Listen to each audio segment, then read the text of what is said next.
সূরা ইখলাস একবার, সূরা ফালাক একবার, সূরা নাস একবার পরে হাত একত্রিত করে ফু দিয়ে গা মাসাহ করবেন। এই কাজটা 3 বার করবেন। একবার আয়াতুল কুরসি পড়বেন, সূরা বাকারার 255 নম্বর আয়াত, আল্লাহু লা ইলাহা ইল্লা হুয়াল হাইয়ুল কাইয়ুম, এটা শেষ পর্যন্ত। এরপর সূরা বাকারার শেষের 3টা আয়াত পড়বেন, লিল্লাহি মা ফিস সামাওয়াতি, এখান থেকে ফানসুরনা আলাল কওমিল কাফিরিন পর্যন্ত। তারপর ডান কাতে পাশ ফিরবেন, বলবেন আল্লাহুম্মা বিইসমিকা আমুতু ওয়া আহইয়া।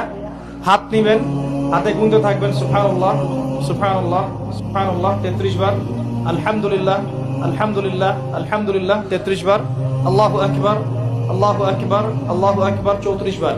ঘুমিয়ে যাবেন।